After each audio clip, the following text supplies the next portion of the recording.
एक चीज समझने की कोशिश करो यहाँ पर कि हमारा ये बैच जो है ये है किस लिए, है ना। इसमें सिर्फ हमारे बैच में होगा क्या, इसमें सिर्फ होंगी ट्रांसलेशन, ये चीज समझ आनी चाहिए।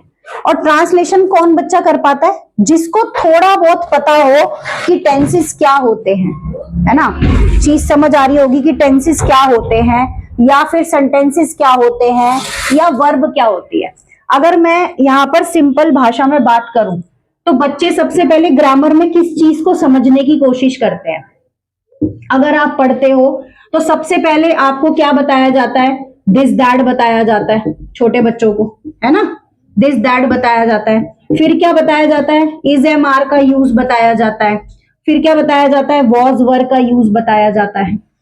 यही सब चीजें तो बचपन में सीखते हैं। और उसके बाद अगर थोड़ा सा और आ जाओ तो किस चीज के बारे में बताते हैं, नाउन के बारे में बताते हैं, फिर किसके बारे में बताते हैं, प्रोनाउन के बारे में बताते हैं, फिर क्या बताते हैं, एडजेक्टिव के बारे में बताते हैं। अभी कुछ नहीं लिखना, अभी लिखना कुछ नहीं। फिर क्या करते हैं, एडजेक्टिव के बारे में बताते हैं, फिर उसके बाद क्या बताते हैं, फिर उसके बाद आपका क्या आ जाते हैं, टेंस के टेंस के बारे में आ जाते हैं सीधा। इसके बाद अगर और चीजें ले लो यहाँ पर तो क्या बताते हैं बच्चों को, कंजंक्शंस के बारे में बता देते हैं, और क्या बताते हैं, प्रीपोजिशंस के बारे में बताते हैं। लेकिन कभी भी प्रोनाउंसिएशन के ऊपर कोई बात नहीं करता कि इंग्लिश में बोलना कैसे है, स्पोकन। अब स्पोकन कब आएगी, मेन चीज तो ये आती है कि स्पोकन कब आएगी। स्पोकन तो तभी जनरेट होगी ना जब हमारा माइंड एक्टिव होगा किसी चीज को बोलने के लिए। दूसरा, स्पोकन के लिए क्या चीज आती है, जब हमारी वोकैब अच्छी होगी, मतलब हमारी क्या अच्छी होगी, वोकैबलरी अच्छी होगी, जब हमारे पास शब्दों का भंडार होगा। जैसे कि मैंने बताया भी था, अगर किसी ने डेमो क्लास देखी हो तो उसके अंदर मैंने बताया भी था कि 5 वर्ड हम रेगुलर बेसिस पे करेंगे, जो हमारा काम है, जो हमने करना है रोजमर्रा के कामों के अंदर, है ना। तो ये हमारा एक ग्रामर का स्ट्रक्चर होता है जो हम पढ़ते हैं। अब सेंटेंसेस किसी भी हिसाब से हो सकते हैं, if, um, whether, these, those, these, subject, ये सब चलते हैं चीजें। लेकिन हमारा ये बैच जो है ना, यहां पर ये कोई भी चीज आपको नहीं बताएगा, बिकॉज ये जो सारी इंग्लिश आती है ये आती है बेसिक इंग्लिश। कौन सी इंग्लिश आती है, बेसिक इंग्लिश। हमारा जो ये कोर्स है ये किसके रिलेटेड है, ये एडवांस कोर्स है हमारा, ये चीज समझना। अब जिसको ये चीज आती है वो तो यहाँ पर कूद ही मारो, जिसको कंजंक्शन प्रीपोजिशंस के बारे में अच्छे से पता है ना। लेकिन क्या मैडम इनका यूज देखना पड़ेगा, मैं कहूंगी नहीं, वो भी नहीं है, बहुत सिंपल है। अब यहाँ पर जो हमारा ये एडवांस कोर्स है ये बेसिकली किस चीज को बिल्डअप करता है, इस पे काम हमें ज्यादा करना है इस टाइम पे। ये बेसिकली किस चीज पे बिल्डअप करता है, ये काम हमें ज्यादा करना है। तो हमारा जो ये एडवांस कोर्स है, ये जो हमने यहाँ पर आज अपना एडवांस कोर्स स्टार्ट किया है, ये क्या बिल्डअप करेगा, ये बिल्ड करेगा किस चीज को, ये बिल्ड करेगा हमारे यहाँ पर बेसिकली ट्रांसलेशन। ट्रांसलेशन से क्या इंप्रूवमेंट आएगी, ट्रांसलेशन से इंप्रूवमेंट आएगी हमारी राइटिंग स्किल में। किसमें इंप्रूवमेंट आएगी, हमारी राइटिंग स्किल में। बस यही काम करना है। देखो अब जो बच्चा हिंदी मीडियम का है, सपोज हिंदी मीडियम है, उसके लिए एक ही सब्जेक्ट की फाइट रह जाती है, और वो कौन सा सब्जेक्ट है, इंग्लिश। ठीक है। अब इंग्लिश में जैसे हम बात करते हैं, हमने क्या लिख लिया, हमने लेटर लिख लिया है। अब हमें लेटर का फॉर्मेट तो पता है, सपोज हमें फॉर्मेट तो पता है, लेकिन जब हम उस लेटर की बॉडी पार्ट की बात करते हैं, जो बीच का बॉडी का कंटेंट होता है, वो क्या करना पड़ता है, हमें याद करना पड़ता है ना। तो ये जो हमारा राइटिंग स्किल का बैच है, बेसिकली इसका नाम राइटिंग स्किल बैच होना चाहिए। ये जो राइटिंग स्किल बैच है ये हमें इसी चीज से बचाएगा कि हमें सिर्फ फॉर्मेट पता है और हमें क्वेश्चन का आइडिया लग गया कि क्वेश्चन क्या है, अब हम बॉडी का कंटेंट खुद ही प्रिपेयर कर सकते हैं बस। और वो कैसे प्रिपेयर होगा, जब हमें इंग्लिश आती होगी, है ना। अभी तो हम 4 लाइनें इधर से उठा, 4 लाइनें ऊपर के गैप से उठा, वहां से कर लेते हैं, लेकिन प्रॉपर अगर हम बड़ी क्लास में जब जाएंगे, जब हम कंप्लेनिंग लेटर लिखेंगे या ऑफिस के लिए मेल ड्राफ्ट करेंगे, तब क्या होगा हिंदुस्तान में इंग्लिश सबकी बहुत अच्छी है, हिंदुस्तान का आदमी राइटिंग स्किल से मार नहीं खाता, अगर वो थोड़ी सी मेहनत कर ले तो। अगर वो मेहनत ना करे तो बात अलग है, फिर तो एक उससे सिक लीव की एप्लीकेशन लिखने की भी उम्मीद आप मत लगाना। चलिए, अब यहां पर हम सबसे पहले आज एक चीज समझने जाएंगे। हम आज यहां पर बात करने जा रहे हैं राइटिंग स्किल पे। राइटिंग स्किल को समझने के पहले हमारी इंग्लिश जो होती है वो 3 ही डायग्राम में काम करेगी। नंबर 1 वो बात करेगी क्या, सब्जेक्ट पे, जिसको हम क्या बोलते हैं, जिसको हम बोलते हैं डूअर, जो काम करता है, करता यानी कि डूअर, जो काम कर रहा है। इसके साथ साथ जो ये वर्ब होगी ना, वो उसकी पोजीशन के बारे में बताएगी।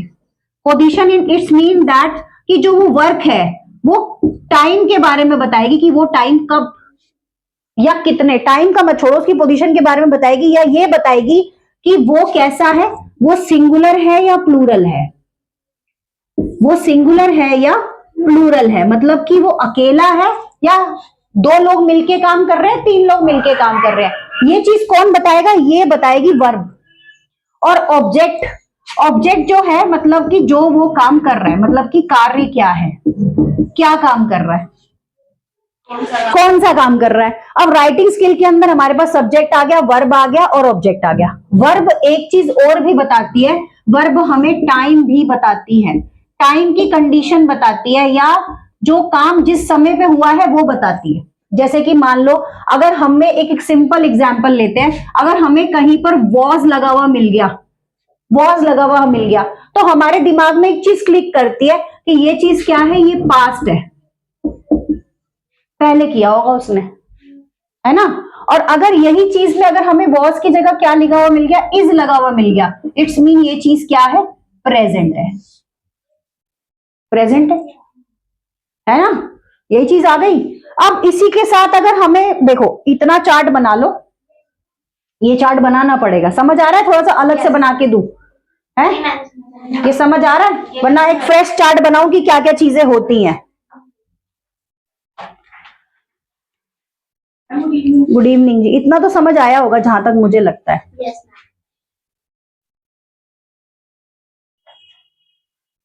मुझे पता है यहाँ पे दिक्कत आ रही होगी।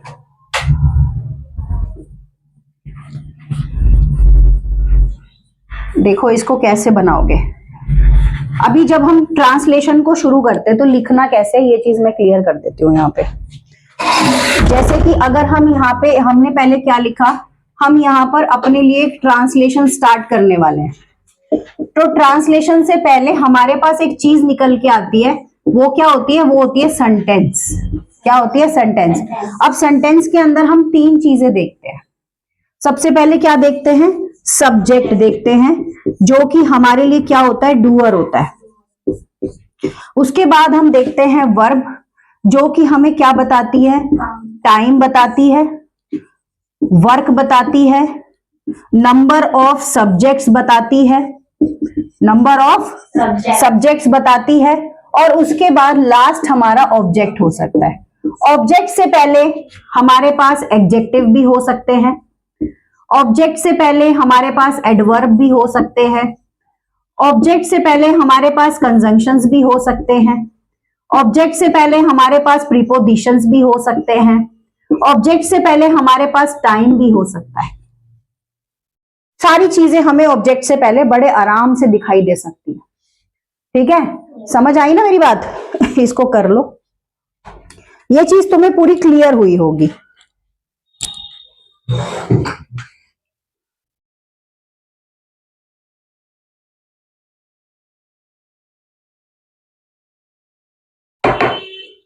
कितने दिन बाद तो मैंने आज पढ़ाना शुरू किया, वरना मैं तो शांति से बैठी थी, मैंने कहा चलो 1 तारीख से फ्रेश बैच स्टार्ट होंगे।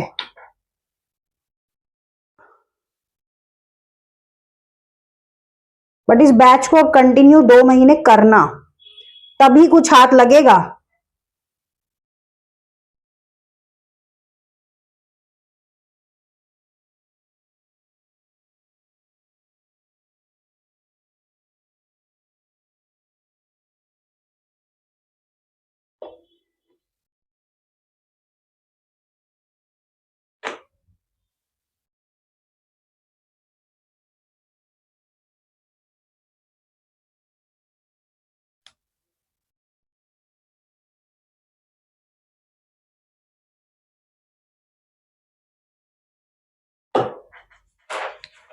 क्या हुआ?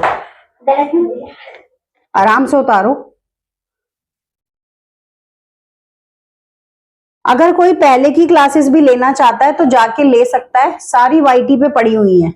अभी तो ये सारी क्लासेस वाईटी पे अपलोड होंगी, लेकिन सबकी सब प्राइवेट होती चली जाएंगी। एक दिन डलेंगी, क्यों डल रही है मैं बता देती हूँ। ये डल भी आपके लिए रहेंगी ताकि यहाँ पर अगर क्लास में कोई चीज समझ ना आए तो आप घर जाके दोबारा देख पाओ। ठीक है? यहां तक समझ आया?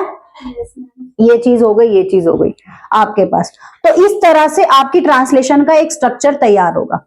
अब हमारे पास ट्रांसलेशन में हम 3 चीजों का इस्तेमाल करेंगे, बल्कि 4 का करेंगे मैं कहती हूँ। सबसे पहले हम बात करेंगे किसकी? प्रेजेंट की बात करेंगे। फिर हम बात करेंगे किसकी? पास्ट की बात करेंगे। फिर हम बात किसकी करेंगे? पास्ट परफेक्ट की बात करेंगे। Past, present and future, PPF की बात करेंगे। और उसके बाद हम यहाँ पर बात करेंगे किसकी? फ्यूचर की। ये हमारा जो ट्रांसलेशन है वो इस तरह से चलेगा। पहले बात करेंगे प्रेजेंट की, फिर पास्ट की, फिर पास्ट मतलब पीपीएफ परफेक्ट मतलब present past perfect, present perfect, और फ्यूचर का नहीं होता फ्यूचर। ठीक है? इस तरीके से बात करेंगे। अब एक चीज और है यहां पर। अब हमारे पास जैसे कि ये चीज आ गई, ठीक है, यहां तक तो हमने देख लिया कि ऑब्जेक्ट है, ये है, वो है। अब हमारे पास एक चीज है। अगर हम बात करते हैं सिंपल सेंटेंस, हमने कौन सा लिया? हमने सेंटेंस लिया प्रेजेंट का। ठीक है? सेंटेंस लिया हमने प्रेजेंट का। अब प्रेजेंट का सेंटेंस लिया, तो ये प्रेजेंट भी ना हमारे पास कितने फॉर्म में घूमेगा? 4 फॉर्म में घूमेगा। कितने फॉर्म में घूमेगा? 4 फॉर्म में। सबसे पहले तो ये हमारे पास घूमेगा इंडिफिनिट फॉर्म में। अभी मैं कुछ नहीं बता रही, ये सिर्फ क्लास है, स्टार्ट है आज। फिर हमारे पास ये घूमेगा कंटिन्यूअस फॉर्म में। फिर हमारे पास इंडिफिनिट, नेगेटिव और इंटेरोगेटिव, और यहां पर 3 फॉर्म में घुमा देते हैं, छोड़ो, चौथा छोड़ देते हैं। इंडिफिनिट में बात करेगा, नेगेटिव में बात करेगा, इंडेफिनिट में बात, इंटेरोगेटिव में बात करेगा। तो ये जो प्रेजेंट है ये हमसे इतने तरीके से बात करता है। ऐसे ही पास्ट भी हमसे ऐसे ही बात करेगा, और ऐसे ही पास्ट परफेक्ट भी हमसे ऐसे ही बात करेगा।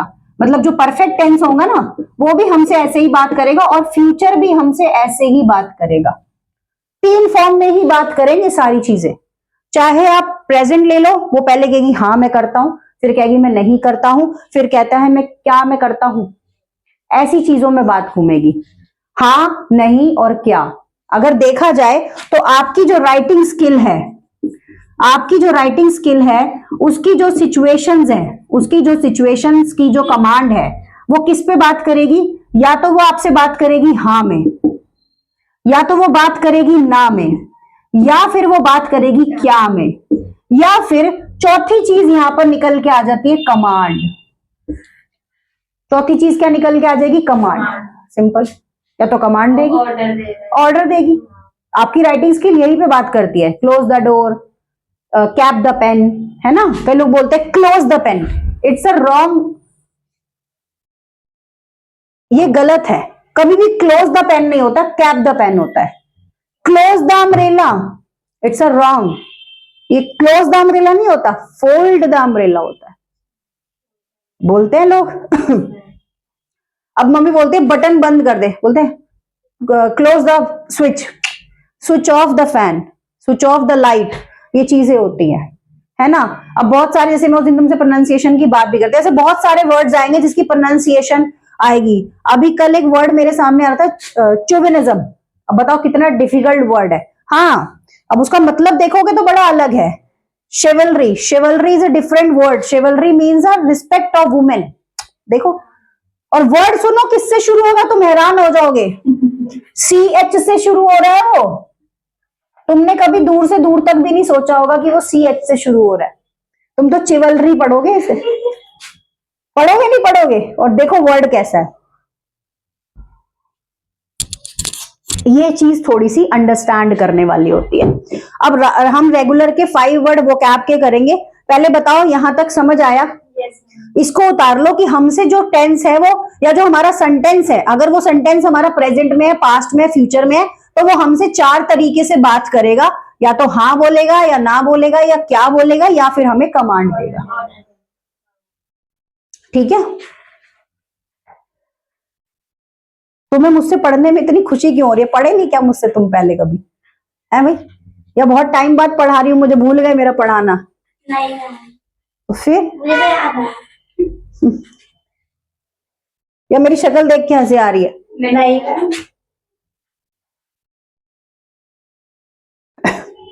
एक्चुअली क्या है, 22 को है एग्जाम आपका। हाँ, फिर एग्जाम तो भरती रहती, तुम्हें पता तो है मेरे बारे में। अच्छा, ये चीज उतारना जरूर है ना, ये वाली। अब जैसे अभी तो आज की क्लास जैसे भी स्टार्ट हुई है, कल से 5 मेन वर्ड्स के साथ स्टार्ट होगी ये, कि 5 जो हमने रेगुलर के वर्ड हमने करने हैं, है ना, वो करेंगे। अभी हम यहाँ पर जो सेंटेंस उठाएंगे, सबसे पहले मैं सेंटेंस बताऊंगी कितने प्रकार के सेंटेंस होते हैं।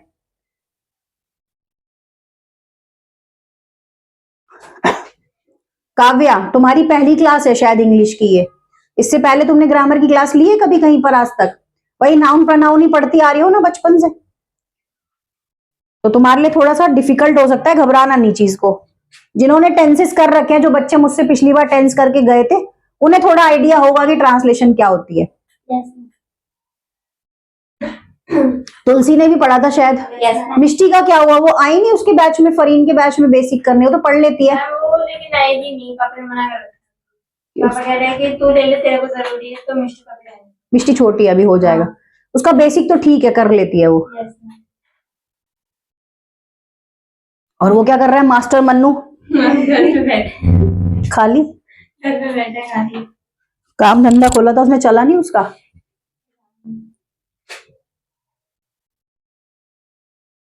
और पापा भी यहीं पर है? यस मैम, पापा का भी काम छूट गया। वहां से खत्म हो गई वो बल्ब की फैक्ट्री? हाँ मैम, वो उन्होंने पता नहीं बिना बताए अचानक से। यार सामने वाले को जब प्रॉफिट ही नहीं हो रहा तो वो कब तक किस चीज में घुसेगा, ये तो है ही है। चलो वो इंग्लिश वाला मत निकालना, ये तो मिटा दूं,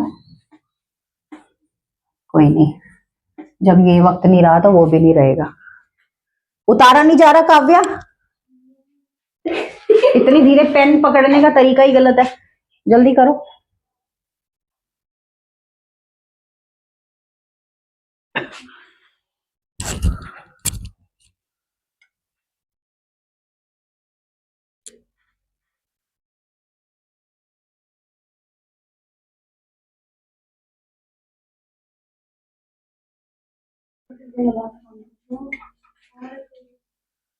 कब हुए थे एग्जाम खत्म?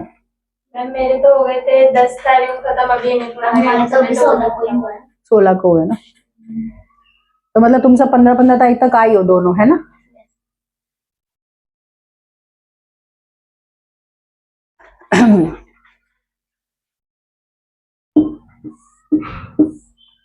मैं चाहती तो ये क्लास में ऑनलाइन भी ले सकती थी, बट मैंने कहा नहीं, रिकॉर्डेड ही पोस्ट करेंगे।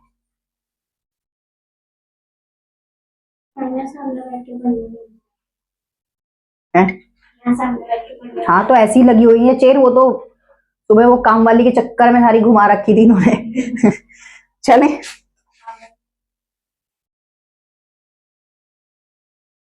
9th क्लास के बैच भी 10 तारीख से स्टार्ट कर देंगे, क्योंकि सिलेबस चेंज हो गया तो इस बार टाइम भी लगेगा। मैम ये जैसे कि हमने राइटिंग में वो हाँ नहीं और क्या लिखा है, वैसे कमांड में क्या? कमांड में आपको आएगा आदेश देना, किसी को ऑर्डर देना। अगर आदेश याद नहीं रह रहा तो ऑर्डर देना भी लिख सकते हैं आप। बट कमांड भी 2 तरीके की हो सकती है, एक होती है रिक्वेस्ट और एक होती है ऑर्डर। इसमें बड़ा फर्क है भाई। एक रिक्वेस्ट के साथ भी कमांड करते हैं हम, जैसे कि किसी बड़े से बोलना है, नहीं किसी से हेल्प मांगनी है, कुछ भी, मतलब रिक्वेस्ट। और इसको आप सिर्फ कमांड से याद रखो, ज्यादा अंदर मत जाओ वरना चीजें क्लियर नहीं हो पाएंगी फिर।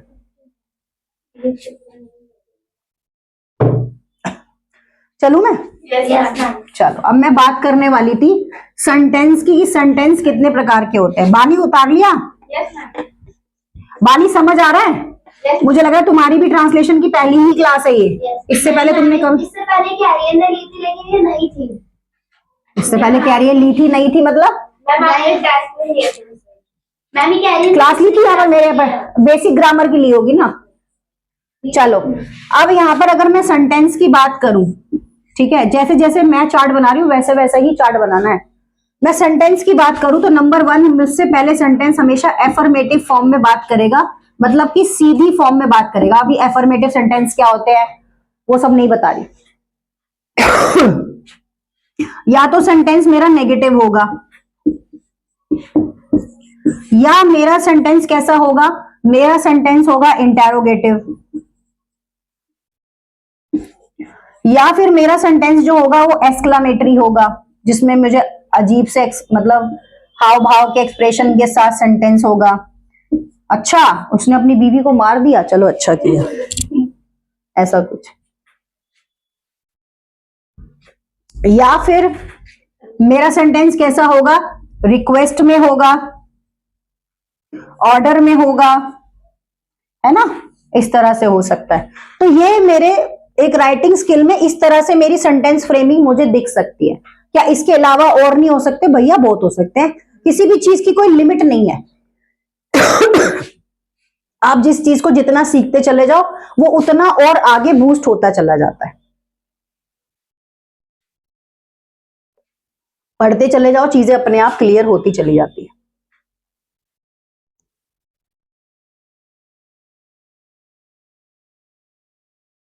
ठीक,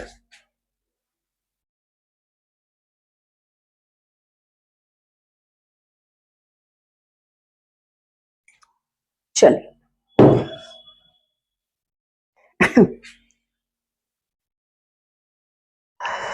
अब हम सेंटेंस में बात करते हैं, जैसे एग्जाम्पल, एफर्मेटिव सेंटेंस का अगर मैं यहां पर एग्जाम्पल तैयार करूं, अगर एफर्मेटिव सेंटेंस का मैं एग्जाम्पल तैयार करूं तो सबसे पहले अगर मैं एग्जाम्पल तैयार करूंगी तो क्या आएगा, ही गोज। सिंपल, वो जा रहा है, वो गया, वह गया, खत्म। नेगेटिव, हाँ कुछ नहीं, ही गोज, वह गया, full stop. He does not go, वह नहीं गया। Does he go, question mark. Really he go, he goes, exclamation mark. बोलो बोलो। एफर्मेटिव में ही गोज, नेगेटिव में he does not go, interrogative में does he go, exclamatory really he go. अब request और ऑर्डर की चीजों को बाद में देखेंगे, है ना, रिक्वेस्ट और ऑर्डर की चीजों को बाद में देखेंगे। कुछ समझ नहीं आ रहा तो पूछ लो। नहीं मैम, अब देखो यहां पर दो चीजें निकल कर आई हैं, जैसे कि मैंने यहां पर लिखा ही गोज। अब यहां पर ही तो मुझे पता चल गया भैया डूअर है, मतलब कि सब्जेक्ट है, इसका तो मुझे पता चल गया। अब इसके अंदर जो गो है वो क्या है, वर्ब है, वर्ब, वर्ब है ना गो। अब वर्ब के साथ, वर्ब के अंदर ही काम हो रहा है, क्योंकि वर्ब भी हमें क्या करती है, एक तरह की इंस्ट्रक्शन देती है, हमारे काम को बताती है। तो गो मतलब क्या होता है, अगर सिंपल भाषा में बोलूं तो क्या होता है, जाना। इसका मतलब ऑब्जेक्ट जो वर्ब, जो सब्जेक्ट है वो क्या काम कर रहा है, जा रहा है। तो क्या हर जगह ऑब्जेक्ट आएगा, ये ऐसा जरूरी है? नहीं, जरूरी नहीं है कि हर जगह ऑब्जेक्ट आएगा।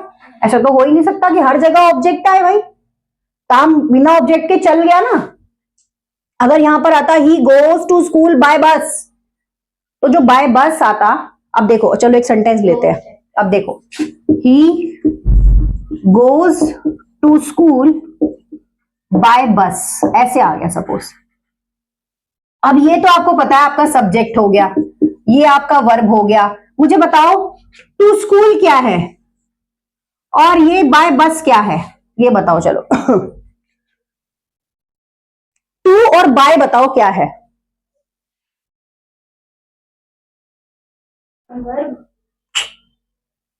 टू और बाय क्या है?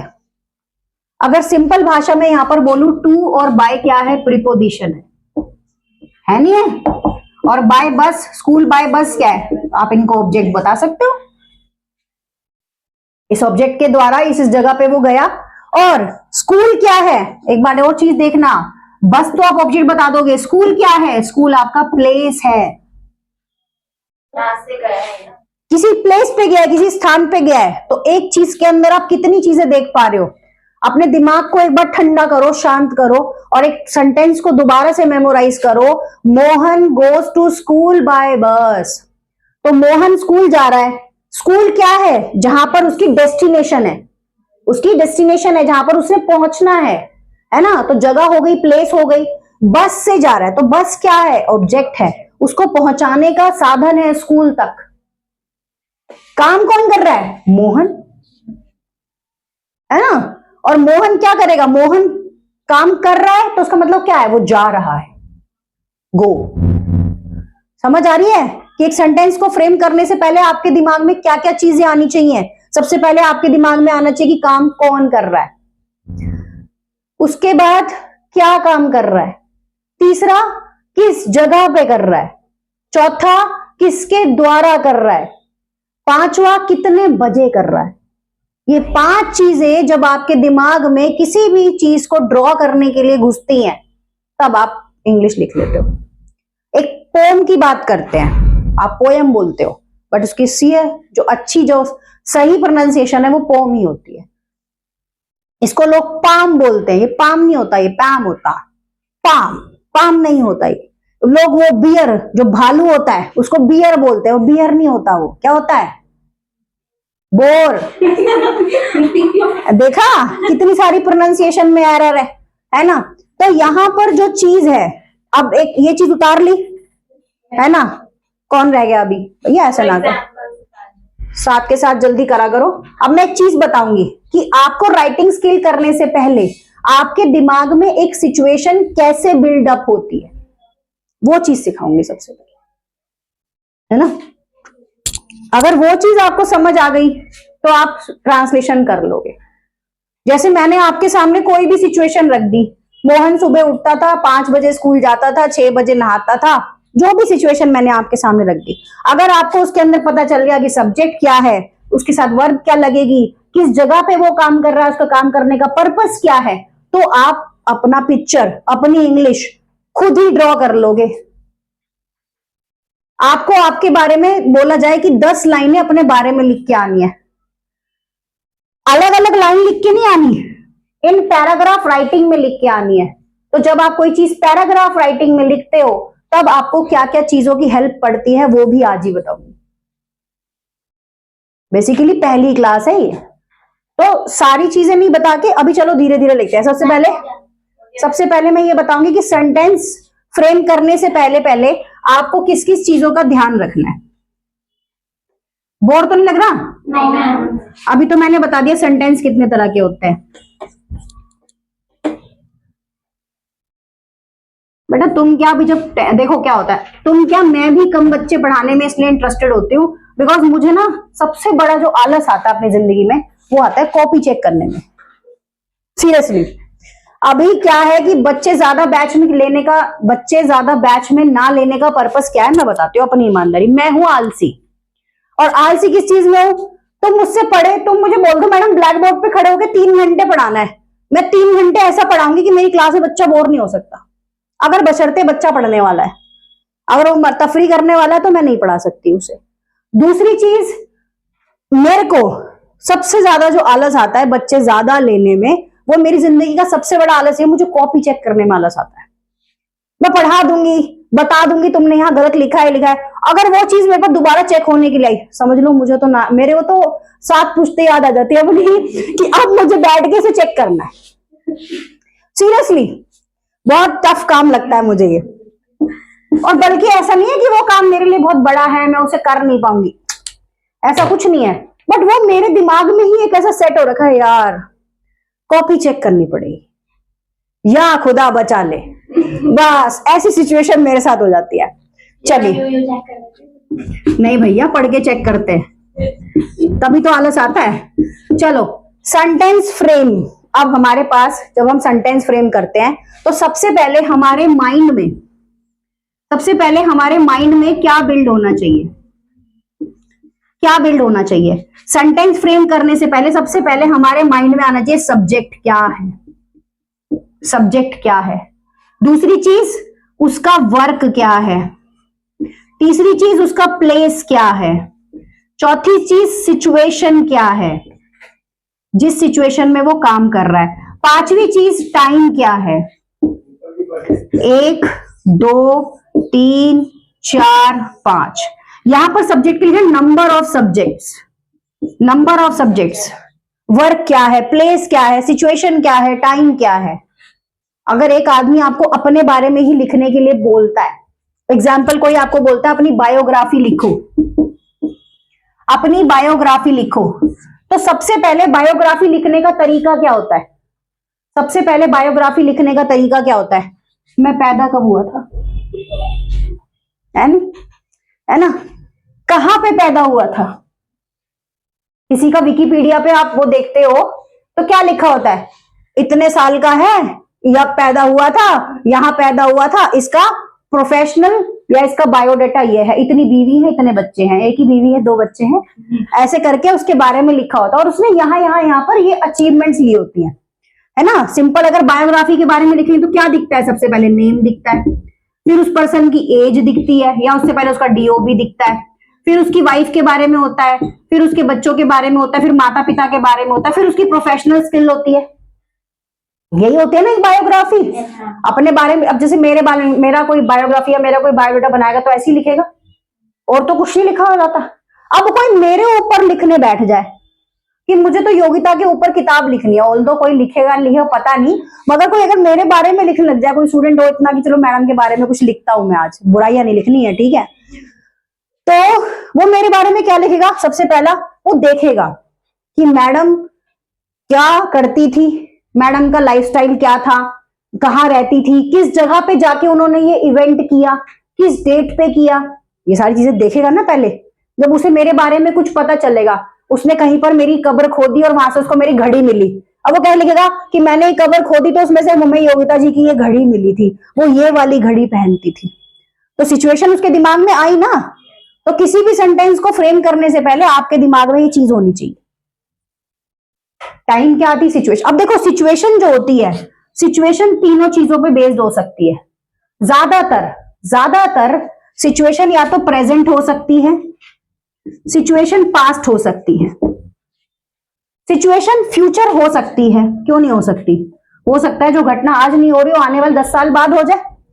क्या पता हिंदुस्तान की धरती से ही तेल निकल जाए, जिस तरह से वार चल रहा, कोई पाइप वाइप फट जाए, हमारे दरिया आके जुड़ जाओ, है ना, और फिर हमारा भी देश एक डेवलप कंट्री बन जाए और फिर हम तेल बेचे। हम तो किसी से युद्ध भी नहीं करते, हम तो बड़े शांत लोग हैं भाई, सही बात नहीं है भाई। इतनी अच्छी गवर्नमेंट है हमारी, बीजेपी गवर्नमेंट आने के बाद काफी सुधार है देश में। अभी इतनी अच्छी हमारी गवर्नमेंट है, अगर सोचो कोई पाइपलाइन हमारे साथ जुड़ जाए तेल की, तो फिर तो जब हमारा अपना तेल, फिर हम भी बुर्ज खलीफा बनाएंगे अपने देश में भाई। जब हमें इनकम होगी तो हम क्यों नहीं बनाएंगे, टूरिस्ट कंट्री बन जाएगी हमारी, है नहीं। हमारे बच्चे प्राइवेट प्लेन खरीदेंगे। ड्रीम बिग यार, किसने रोका है? छोटा क्यों सोचे भाई हम, बड़ा है ना। अभी अगर हम मान लो सिंपल सी हवाई चप्पल पहन के घूमते हैं 80 रुपए की, कल को हम गुच्ची फ्लोरा की चप्पल पहन के घूमेंगे पैरों में, कौन देख रहा है भाई? देखो वक्त बदलते देर थोड़ी लगती है, हमेशा हमें अच्छा सोचना चाहिए, है ना। आज हम हो सकता है हम 200 रुपए की टॉप पहनते हो, कल को आने वाले टाइम पे हम क्या कहते हैं, वो कौन सा ब्रांड होता है, वो लड़कियों में आता है ना एक ब्रांड आता है शाइन करके, शाइन इंडिया, इसका अभी तो फिलहाल बैन कर रखा है, उसको इंडिया में चल नहीं रही वो साइड। वहां की टॉप देखो, एक टॉप ही कम से कम 15,000 रुपए की शुरू हो रही है, हो सकता है हम वही पहने, है ना, क्या फर्क पड़ता है। 15,000 अब देखो यार, देखो मैं क्या कहती हूँ, हमेशा अपनी पर्सनैलिटी देखो। मेरी लाइफ का एक थीम है, अगर मैं अभी गोल्ड की चेन या कुछ गोल्ड का रिंग पहनू, लोग कहेंगे नकली होगी, है ना। अब वही एक आदमी कार से उतर रहा है ना, बहुत अच्छी पर्सनालिटी है उसकी, भले ही वो ऊपर से लेकर नीचे तक कर्जे में डूबा पड़ा हो, लेकिन लोग कहेंगे असली पहन रखा। अच्छा उसने 20 के सिक्के का माल पहन रखा हो बना के, मानते नहीं मानते? चोर ने लूटा, अभी तो नकली है चोरी भी करी और माल नकली है। तो अब ये चलो मजाक से हटके, ये सब्जेक्ट ये सब समझ आया कि सेंटेंस को कैसे करना है। अब हम अपनी पहली क्लास स्टार्ट करते हैं, जिसके अंदर हमने आपको एक रजिस्टर को बीच से डिवाइड करना है। जैसे आपके रजिस्टर के 2 पार्ट होते हैं, आपने उसको बीच में से डिवाइड करना है, और वहां पे आपको एक पेज को फोल्ड करके, जैसे आपके मान लो ये रजिस्टर के आपके 2 साइड्स होते हैं ना, इस तरह से रजिस्टर होता है आपका। हाफ पेज तो आपने अपनी ग्रामर ट्रांसलेशन के लिए रख देने हैं, और हाफ पेजेस आपने छोड़ने हैं किसके लिए? न्यू वर्ड्स के लिए। ठीक है, जो न्यू वर्ड्स हम करेंगे, हमने रेगुलर बेसिस पे 5 वर्ड्स अपनी लाइफ में इंप्लीमेंट कर लेने हैं। अपनी लाइफ में मैं ये नहीं कह रही कि ये सारे शब्द आपको याद हो जाएंगे, ऐसा कुछ भी नहीं है कि ये सारे शब्द आपको याद हो जाएंगे। वर्ब सबको याद होती हैं। मैम ऐसी पेज तो चाहिए। ऐसे पेज ना, हाँ वो पिन पेज निकाल के बैठ। हाँ, पिन पेज ले लो, कोई दिक्कत नहीं है। रजिस्टर के 2 पार्ट कर लो, सिंपल कहने का तरीका ये है। देख लिया सही है।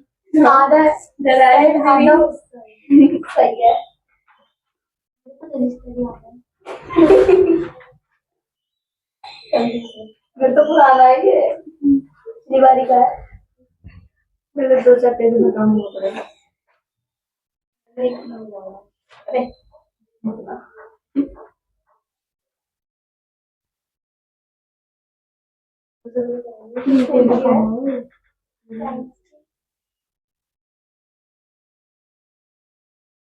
कमर दुख रही है। अरे 5 पेज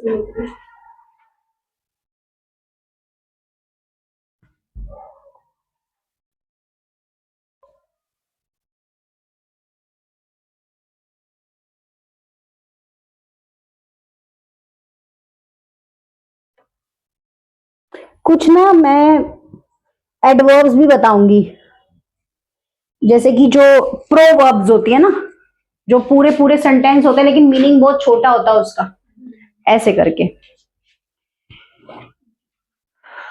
पिछली बार बानी ने ज्वाइन किया था हमारा बेसिक ट्रांसलेशन का कोर्स। नहीं, बानी कहाँ ज्वाइन किया था? मैंने बस वर्ब वाला किया था, वर्ब पास्ट टेंस। मैं तो नहीं। अच्छा, ये इसने अपने क्लास के साथ ज्वाइन किया था यार। हमें भी याद नहीं रहता बेटा, हमसे कितने बच्चे पढ़ के चटक लिए। मतलब कहने का ये है कि हमें भी नहीं पता रहता कि हमने कितने बच्चों को पढ़ा दिया।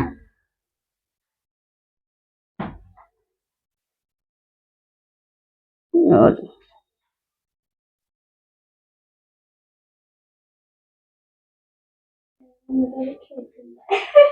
पढ़ने पे ध्यान दो, ऐसे नहीं कि खेल चल रहा है।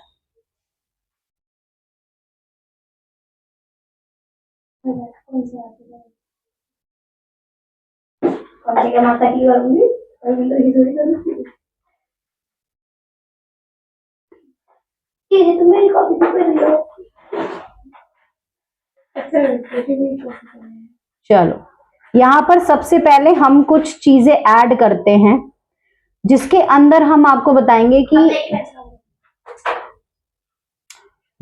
आप किस चीज को कैसे बता सकते हो। जैसे कि अगर हम सेंटेंस में बात करें, अगर आप सेंटेंस फ्रेमिंग करने जा रहे हो सबसे पहले, तो सबसे पहले आपको ये पता होना चाहिए कि आपको सेंटेंस फ्रेमिंग करने से पहले क्या क्या चीजों के बारे में पता होना चाहिए। अब जैसे कि आप सेंटेंस फ्रेमिंग करने जाते हो, तो सबसे पहले आपको पता होना चाहिए कि आप उस सेंटेंस के अंदर क्या चेक करते हो? इमोशंस चेक करते हो। इमोशंस, एक इमोशंस क्या है? अब इमोशंस के अंदर क्या क्या चीजें आएंगी, कितने प्रकार के इमोशंस हो सकते हैं? इमोशंस मतलब भाव। जैसे कि कोई सिचुएशन हैप्पी है, कोई व्यक्ति गुस्से में है, एंग्री है, कोई सैड है, कंफ्यूजन सिचुएशन में नहीं आती, कोई स्केयर्ड है, कोई स्लीपी है, हमेशा सा आलसी सा सोता रहता है, कोई एक्साइटेड है कोई एक्साइटेड है। तो ये सारी चीजें क्या है? इमोशंस में आती है। आपको पता होना चाहिए। आपको किसी को बताना है, किसी को पूछे यार I am too scared today, ऐसा कुछ है, तो वो व्यक्ति क्या एक्सप्लेन कर रहा है? अपने इमोशंस को एक्सप्लेन कर रहा है, अपनी भावनाओं को एक्सप्लेन कर रहा है। जैसे कोई बोलता है मैं उससे बहुत प्यार करता हूं, तो वो इमोशंस नहीं है, वो फीलिंग है। फर्क समझो इस चीज में, फीलिंग और इमोशंस में बड़ा फर्क होता है। अभी आप किसी से बात करना चाहो, किसी व्यक्ति के कैसे बात करना चाहो, नेचर की बात करना चाहो, आपको नेचर की बात करनी है, आप किसी से डिस्कस कर रहे हो, आप एटमॉस्फेयर के बारे में डिस्कस कर रहे हो, तो आप नेचर के बारे में बात करते हो। किस चीज के बारे में बात करते हो? नेचर। अब देखो लोग ना इस चीज को क्लब करते हैं। हम यहां पर जो जिस तरह का मौसम है, नेचर भी दो तरह का होता है। लोग क्या करते हैं, नेचर और वेदर को मिक्स कर देते हैं। गूगल पे भी देख लेना, गलत ही बताएगा। नेचर और वेदर को मिक्स कर देते हैं, ये गलत है। वेदर बताते हैं क्लाउडी है, सनी है ना, स्काई है, कैसा है। हम यहां बात कर रहे हैं नेचर की। और उस आदमी, हम यहां नेचर की बात करें तो मतलब किसकी बात करें? पर्सन के नेचर की, कि पर्सन का नेचर कैसा है, स्वीट है, सॉफ्ट है, जेंटल है ना। लेकिन यहां पर जब मैं बात करूं तो ये वेदर हो जाता है, ना कि नेचर होता है। नेचर में दो तरह के नेचर होते हैं, एक तो वेदर वाला नेचर होता है और एक पर्सन का नेचर होता है। दोनों अलग अलग चीजें हैं, लोग मिक्स कर देते हैं। तो ये आपको सिचुएशन के हिसाब से पता चलेगा। अगर आप किसी जगह की बात कर रहे हो तो इट्स मीन आप वहां के वेदर और वहां के एटमॉस्फेयर की बात कर रहे हो। अगर आप किसी पर्सन के बारे में बात कर रहे हो तो आप उसके बिहेव की बात कर रहे हो, आप उसके फीलिंग्स की बात कर रहे हो, आप उस पर्सन के नेचर की बात करो कि वो लोगों के साथ किस तरह से मिलता है, वो बंदा एटमॉस्फेयर में कैसे आ जाएगा। अब कहते हैं एग्जाम्पल, एक जगह है, वहां के लोग तो सारे बंदूकें लेके घूमते हैं, तो मतलब वहां का एटमॉस्फेयर, वहां के लोगों का नेचर कैसा है? टेररिज्म टाइप का है, कि कुछ बोला तमंचे छुड़ा दिया, सुननी नहीं किसी की, कान तो काम करते ही नहीं उनके, है ना, बस उनके अगेंस्ट में कुछ बोला और बंदे गए, तो वो वैसा नेचर है। ठीक है, बात समझ आई होगी। अब एक सिंपल सी बात करते हैं, जैसे कि आप टाइम और डे को अपने लाइफ में अप्लाई करते हो, टाइम और डे को अपनी लाइफ में अप्लाई करते हो। ये हो गया होगा, है ना, स्टार्टिंग वाला। या तो टाइम और डे को अप्लाई करते हैं, जब हम टाइम और डे, हमारी जिंदगी में क्या होता है, या तो बीता हुआ कल, या आने वाला कल, या अभी का जो टाइम होता है वो। ज्यादातर हम आज के टाइम पे तो कोई बात करता ही नहीं। कोई क्या बोलता है, मैं आने वाले टाइम में BMW लूंगा, है नहीं, है ना, मैंने कल वो वाली ड्रेस पहनी थी, आज मैं क्या हूं वो कोई देखता ही नहीं, क्योंकि आज में तो कोई जीना ही नहीं चाहता, है ना। सिंपल है, एक आदमी एक जगह पे पढ़ाता है, ठीक है, वो उस जगह से कभी 10 लाख रुपए कमा रहा था, अच्छे खासे कमा रहा था। अचानक से डाउनफॉल आया और वो इंसान 20,000 रुपए पहुंच गया। वो आज को नहीं देख रहा कि मैं आज 20,000 रुपए आ गया, कोई बात नहीं, समय है ना। मैं कल 10 लाख कमाता था, आज मैं 20,000 रुपए आ गया, हाय पैसा लग गई जिंदगी में, क्योंकि भैया 10 लाख कमाने वाला आदमी तुरंत 20,000 रुपए आ जाएगा तो उसकी तो जिंदगी हिल जाएगी। तो वो आदमी भी किसको देख रहा है? बीते हुए कल को। और किसके बारे में सोच रहा है? आने वाले कल के बारे में। आज के प्रेजेंट को ठीक करने में कोई इंसान बिलीव नहीं रखता। उसका फोकस्ड, मैं पहले क्या था, मैं आने वाले समय में क्या होऊंगा, बस इन्हीं दो चीजों में घूमता है, समझा? येस्टरडे या टुमारो। तो यहां पर हमारे पास क्या क्या चीज दिखती है, बट हमारी इंग्लिश थोड़ी अच्छी है, वो समझदार बनाती है प्राणी को। क्या बनाती है? समझदार बनाती है। तो वो कहती है भैया सबसे पहले अपना आज देखो, टुडे, फिर अपना आने वाला कल देखो, टुमारो, फिर अपना बीता हुआ कल देखो, येस्टरडे। जिंदगी कैसे, इंग्लिश कैसे इंसान की लाइफ को रन करती है, वो कहती है आपने कल क्या किया था, आप आज क्या कर रहे हो, और आप आने वाले समय में क्या करोगे। तो आपकी इंग्लिश इन 3 चीजों में घूमती है। या तो आप येस्टरडे प्रोनाउंस करोगे, या टुडे प्रोनाउंस करोगे, या टुमारो में कोई बात रखोगे। जैसे example, I go to school, ये आज की बात हो गई, today. I went to school, ये येस्टरडे की बात हो गई कि मैं कल स्कूल गई थी, ये येस्टरडे की बात हो गई। I will go to school, ये टुमारो की बात हो गई कि मैं कल स्कूल जाऊंगी, आने वाला कल। समझ आई? तो इंग्लिश आपका आज का प्रेजेंट भी देखती है। अब एक चीज और बताते हो, सेंटेंस के अंदर, सेंटेंसेस के अंदर कभी भी आप सेंटेंस फ्रेम करने जाओगे ना, आपकी जिंदगी हमेशा येस्टरडे पे घूमेगी। आपके एज प्रेजेंट सिनेरियो के बारे में कोई नहीं लिखेगा। जैसे एग्जांपल मैं हूं, मैं अगर कोई केस जीतती हूं तो ऑब्वियस सी बात है उस केस की पास्ट हिस्ट्री के लिए मैंने कितना स्ट्रगल किया, वही चीज लिखी जाएगी। आज उस पास्ट स्ट्रगल से आज का क्या रिजल्ट है वो टुडे में आएगा। कंक्लूजन हमेशा आपका प्रेजेंट में होता है राइटिंग स्किल के अंदर। निष्कर्ष, क्योंकि निष्कर्ष हमेशा प्रेजेंट में शो होता है।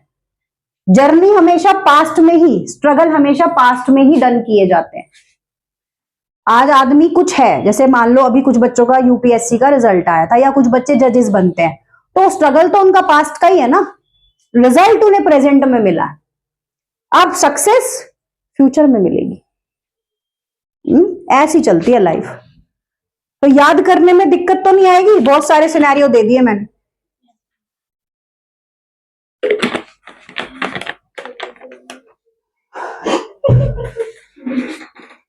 कुछ रह गया? तो सही लिखा है। ले पूरे से जी लिखा है। चलिए आगे की तरफ चलूं। नेचर समझ आ गया, यस इमोशन समझ आ गए, टाइम एंड डे समझ आ गया। अब उसके बाद हमारे पास आती है क्या? प्लेसेस। प्लेसेस जो हमारे सेंटेंस में बहुत इंपॉर्टेंट रोल प्ले करते हैं। प्लेसेस माने हमारी डेस्टिनेशन, हमारी डेस्टिनेशन। अब डेस्टिनेशन हमारी कोई भी हो सकती है, इसको डिस्क्राइब करना जरूरी नहीं है। डेस्टिनेशन हमारा वर्क प्लेस भी हो सकता है, हमारा हाउस भी हो सकता है, स्पिरिचुअल प्लेसेस भी हो सकते हैं। उसको क्या बोलते हैं? चलो स्पिरिचुअल लिख देते हैं। स्पिरिचुअल प्लेसेस भी हो सकते हैं। और क्या हो सकते हैं? हमारे विजिटिंग कैसे बोलते हैं उसको, आउटिंग प्लेस भी हो सकते हैं। देखो नाम कुछ भी हो सकते हैं, सिर्फ बच्चों को इजीली याद करने के लिए कि जहां पर हम क्या कर रहे हैं, हम रीच्ड कर रहे हैं। किसके साथ? विद पर्पस के साथ। जी से शुरू होता है जी। विद पर्पस, ठीक है। पर्पस है हमारी डेस्टिनेशन पे पहुंचने का, हमारा एक पर्पस है। जैसे एग्जाम्पल, हम स्कूल जाते हैं तो हम स्कूल क्यों जाते हैं? कूदने। एग्जाम्पल पर्पस है, पढ़ने जाते हैं, स्टडी करने के लिए जाते हैं, सिंपल यही पर्पस दिखता है। अब हम मंदिर क्यों जाते हैं? पूजा करने के लिए, पर्पस है। हम आउटिंग करने क्यों जाते हैं? घूमने जाते हैं। कभी कोई ऐसा भी हुआ है कि बिना पर्पस के हम कहीं जाते हैं? अच्छा बता। मैं ऐसी बोर हो रही होंगी तो मेरे फ्रेंड के साथ बोर हो रही होगी, पर्पस होता है, रीजन होता है कि बोर हो रही होगी। कभी भी कोई काम किसी बिना रीजन के होता है? नहीं होता, पॉसिबल ही नहीं है। Not any single work without purpose, not any single work done without purpose. खाना खाना है, एग्जाम्पल बहुत अच्छा है। भूख लग रही है भाई, पर्पस है। सांस ले रहे हैं, पर्पस है, जिंदा रहना है, लेनी पड़ेगी। अगर लगे ना कि सांस लेने का भी पैसा देना पड़ेगा तो लोग सांस भी ना लें। जैसे मशीन से जाके 4 से 10 रुपए चार्ज, 1 घंटे तक चलेगी, फिर आना वापस, तो लगे थोड़ी देर रोक लो। घर में रह रहे हो, घर में रहने का भी पर्पस है कि ये हमारा घर है, फैमिली है ना। अब मैं सपोज कभी सुबह उठ के वॉक पे जा रही हूँ, विदाउट पर्पस वॉक पे थोड़ी जा रही हूँ, अपने माइंड को रिलैक्स करने के लिए, कोई चीज पीछे छोड़ने के लिए, या अपनी माइंड में नई चीजों को जन्म देने के लिए मैं अपने आप को चलाना पसंद करती हूँ कि चलो वॉक करते हैं। वॉक करते करते दिमाग में काफी आइडियाज आते हैं, that is called purpose. Hospital जाता है आदमी ट्रीटमेंट कराने के लिए, ठीक है। अब बात आती है फीलिंग्स की। तुम्हें समझ आ रहा है ना क्या पढ़ाया जा रहा है? ये सिर्फ तुम्हारी सेंटेंस फ्रेमिंग, सिर्फ तुम्हें हिंदी के सेंटेंसेस को समझने के लिए सारी सिचुएशन बताई जा रही है कि क्योंकि तुमने अब हिंदी को ही इंग्लिश में राइट करना है। ये क्लास तुम्हें टेंसेस याद कराने के लिए नहीं है। शायद समझ आ रही होगी मेरी बात कि ये क्लास तुम्हें टेंसेस याद कराने के लिए नहीं है कि तुम्हें मैं आपको इज एम आर लगाओ, वॉज वर लगाओ। ये क्लास उसके लिए नहीं है। ये क्लास इसलिए है कि तुम हिंदी के सेंटेंस को पहचानो कि ये हिंदी का सेंटेंस तुमसे किस सिचुएशन के अकॉर्डिंग बात कर रहा है और उसको तुम इंग्लिश में लिखो। तुम्हें सिचुएशन समझ आ जाएगी, तुम टेंस अपने आप लगा लोगे, जरूरत ही नहीं है ना।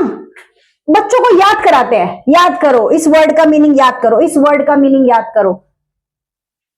मेमोरी क्या होती है? मेमोरी होती है अपने दिमाग में उस चीज को एक अपने हिसाब से सेट करना।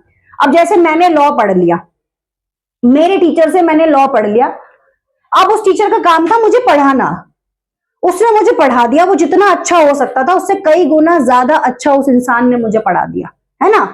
बट अब मैं उस चीज को अगर याद करने बैठूंगी, मुझे जिंदगी में याद नहीं होगा वो। मैं क्या करूंगी? मुझे उस सर ने एग्जाम्पल बताया कि भाई ए ने बी को मारा।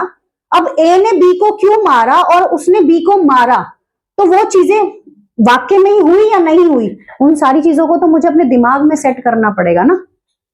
अगली बार कोई भी किसी को मारेगा, मैं वो एसेंशियल्स देखूंगी और उस चीज को लगा दूंगी कि भाई हाँ मर्डर हुआ या कुछ भी हुआ या ये चीज हुई नहीं हुई है।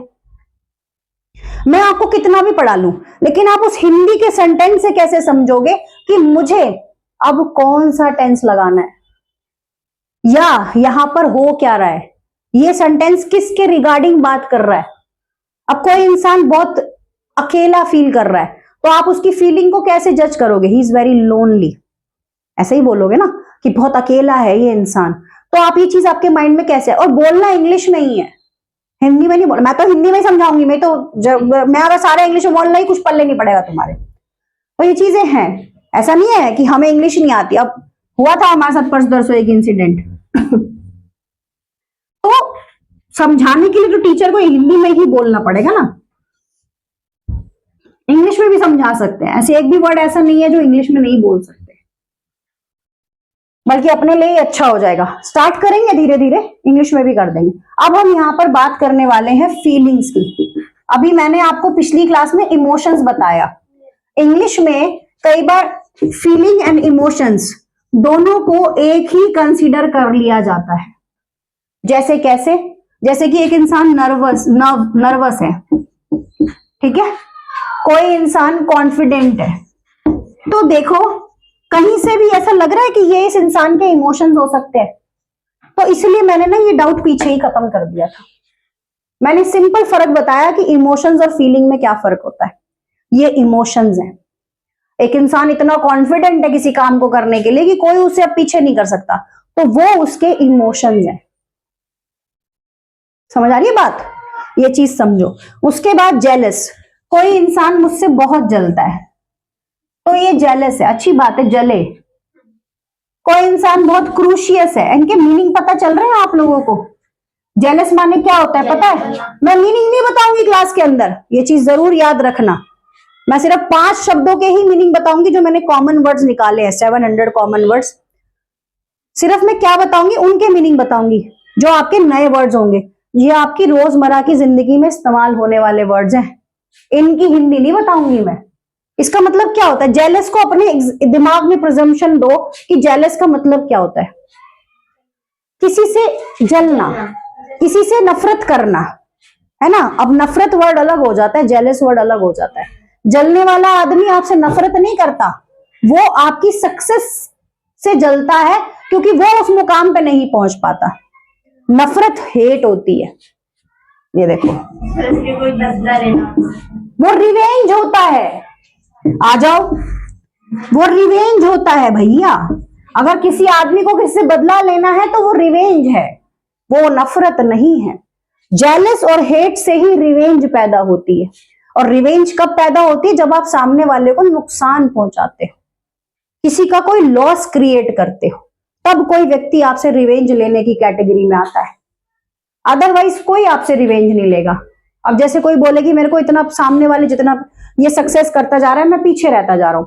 दो है लोग, एक ए है एक बी है, दोनों ने एमबीए किया, अब ए को तो 70,000 रुपए की नौकरी मिल गई, बी को नहीं मिल पाई, वो 20K पे रह गया। बी क्या करेगा? ए से जेलस करता है। सपोज अब ए क्या करता है, ए जो होता है वो बी की ये नौकरी भी खा जाता है, तो क्या होगा? रिवेंज।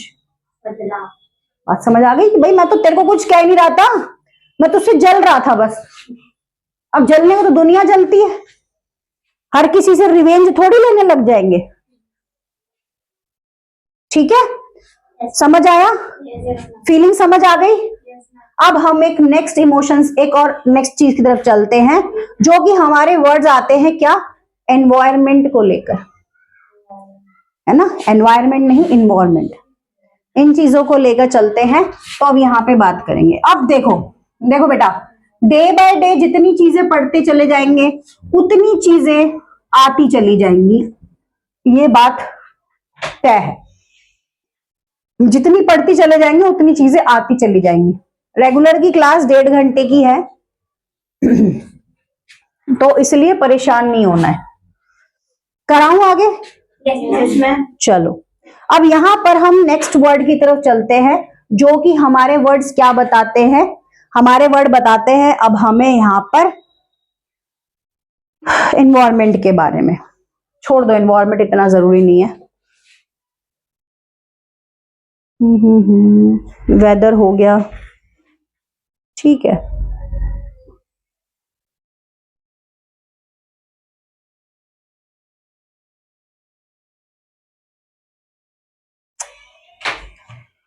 अब आपके पास हमने सबसे पहले सेंटेंस को देखा, सेंटेंस फ्रेमिंग के बारे में करा। अब हम कुछ एक चीज करेंगे, कुछ हम निकालेंगे। सबसे पहले कमांड सेंटेंसेस, कि कमांड के सेंटेंसेस क्या होते हैं, इस चीज को देखेंगे।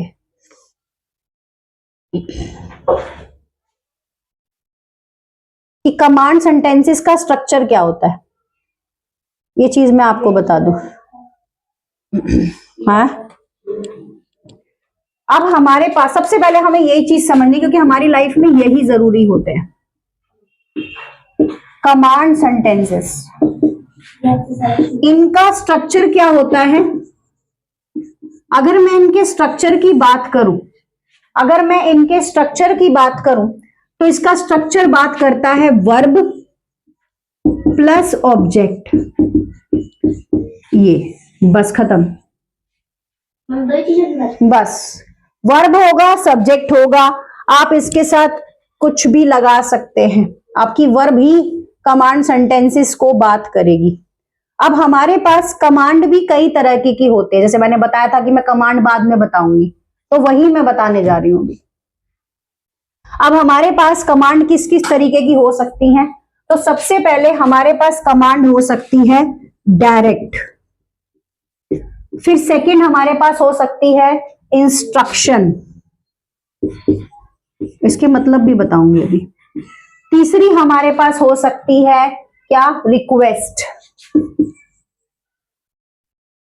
चौथी हमारे पास हो सकती है कौन सी? Negative command.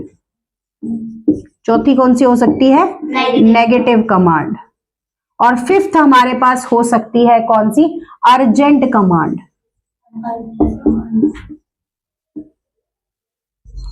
कौन सी हो सकती है? अर्जेंट कमांड हो सकती है। जैसे कि डायरेक्ट कमांड क्या होती है? क्लास में टीचर है, वो आपको बात करने के लिए मना कर रही है, तो क्या बोलेगी? स्टॉप टॉकिंग, बस खत्म। इंस्ट्रक्शन की कमांड क्या होती है? टर्न लेफ्ट, दाएं मुड़े, दाएं बाएं देख लेना। रिक्वेस्ट क्या होती है? प्लीज हेल्प मी, है ये भी कमांड ही, लेकिन देखो मदद मांग रही है। नेगेटिव कमांड क्या होती है? नेगेटिव होती है don't go outside. Urgent command क्या होती है? Watch out. समझ आई क्या चीज कहना चाह रहे हैं? डायरेक्ट कमांड में अगर आपको किसी इंसान को बोलना है कि भाई बात करना बंद करो, जैसे आप मान लो एक क्लास चल रही है, सारे बच्चे मिलकर बात कर रहे हैं, टीचर ने उनको बोला कि भाई बात मत करो, तो क्या आ गया यहाँ पर? Stop talking. इंस्ट्रक्शन में टर्न लेफ्ट, टर्न राइट, आप किसी को इंस्ट्रक्शन दे रहे हो, जैसे कि आप देखते हो कि रोड पे जाते हो आप, और आपको ऐसे करके एक सिंबल मिला होता है और ऐसे करके लिखा होता है, इसका मतलब क्या है कि आप यहां से यू टर्न नहीं ले सकते, इंस्ट्रक्शन दे रहे हैं ना आपको यहाँ पे। उसके बाद यहाँ पर क्या है? रिक्वेस्ट। रिक्वेस्ट के अंदर कमांड क्या आएगी कि भैया प्लीज हेल्प कर दो मेरी, मैं गड्ढे में गिर गया, मैं फंस गया, मेरा पैर नाली में आ गया, है ना। नेगेटिव कमांड क्या है? डोंट गो आउटसाइड, बाहर नहीं जाना। मम्मी बोलती है बाहर नहीं जाना, क्या है वो? कमांड ही तो है, एक बंदा कमांड ही तो दे रहा है कि ये काम आपको नहीं करना। तो कमांड का मतलब क्या होता है कि कोई व्यक्ति आपको या तो किसी वर्क को करने के लिए परमिशन दे रहा है, या वर्क को करने के लिए मना कर रहा है, या आपको इंस्ट्रक्ट कर रहा है कि ये काम आपको करना है या नहीं करना। समझ आई? तो don't go out, urgent command में वॉच आउट। ठीक है। अर्जेंट कमांड में शूट आउट भी आ सकता है। ठीक। Yes ma'am. कमांड के सेंटेंसेस थोड़े से समझ आए होंगे। चलो, फॉलो मी। फॉलो मी क्या है बताओ जरा? कमांड है क्या है?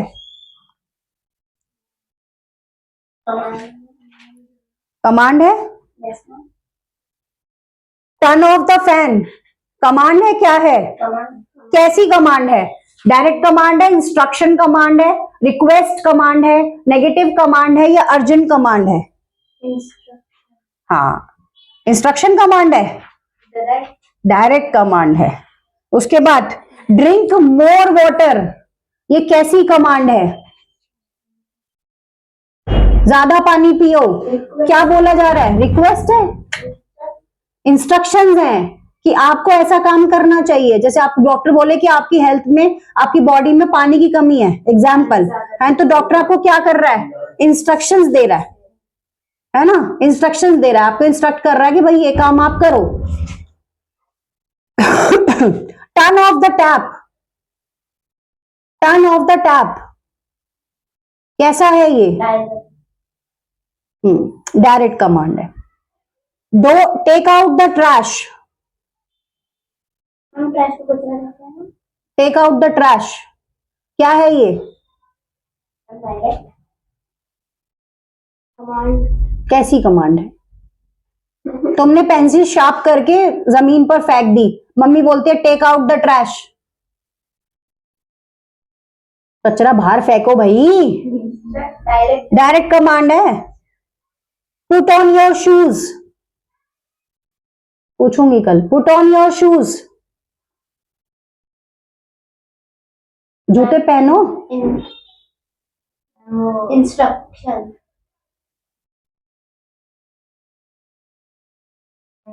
डायरेक्ट कमांड है, जूते पहनने के लिए बोला जा रहा है, जूते उतारने के लिए बोला जा रहा है। गेट योर लंच रेडी,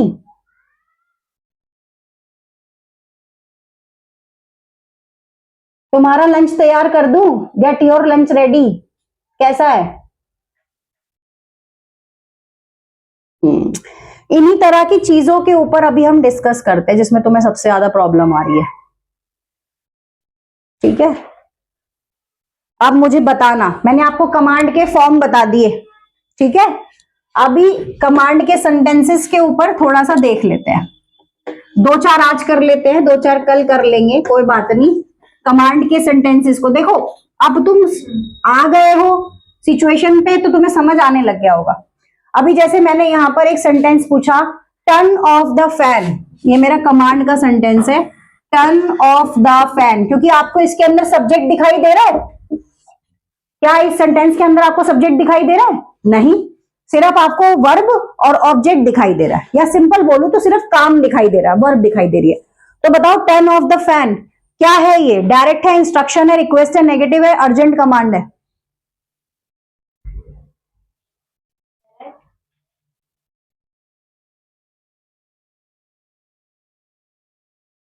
बाकियों को भी सोचने थोड़ा। क्या है बताओ?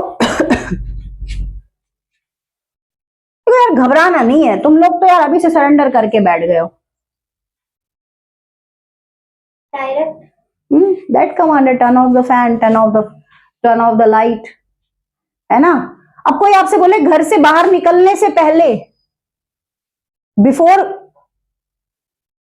Go for outside, switch off the light, instruction, तो वो इंस्ट्रक्शन कमांड हो गई ना, कि आप जाने से पहले अपने घर का लाइट बत्ती पानी सब बंद करके जाओ, सिलेंडर बंद करके जाओ। तो वो सब चीजें किस में आती हैं? इंस्ट्रक्शन में आती हैं। तो सिचुएशन को समझो, तभी सेंटेंस फ्रेम कर पाओगे। जब तक माइंड काम नहीं करेगा सेंटेंस फ्रेमिंग नहीं होगी। और मैं चाह रही हूं कि आप 2 महीने में सीखो, तो हिंदी भी खुद बनाओ, इंग्लिश भी खुद बनाओ। समझ रहे हो? हिंदी भी खुद बनाओ, इंग्लिश भी खुद बनाओ।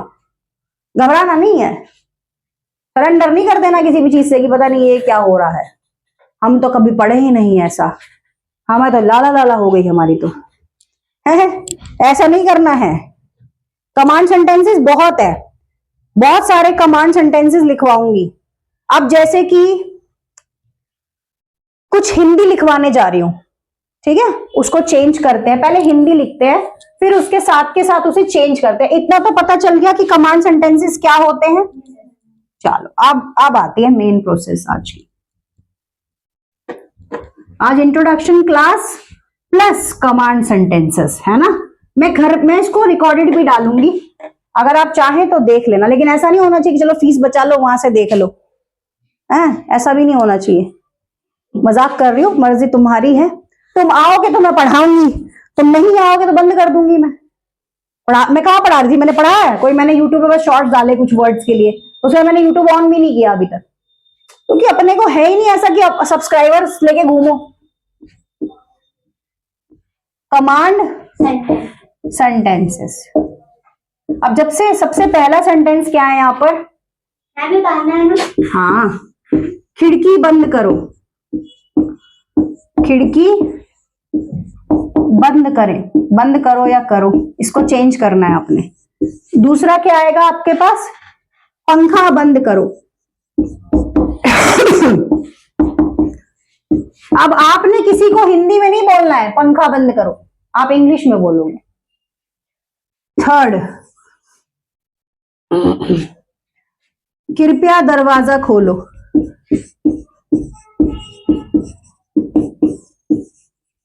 कृपया दरवाजा खोलो।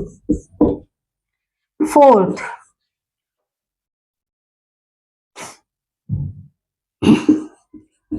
अभी बैठ जाओ। चलो अब इसकी इंग्लिश ट्रांसलेट करके आप लोगों को क्या करनी है, बतानी है। बताओ।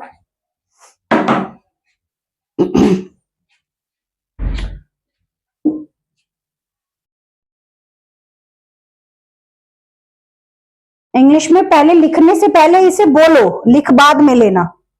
लिखने के लिए तुम्हारे पास है सब कुछ, बताओ जल्दी से क्या होगा।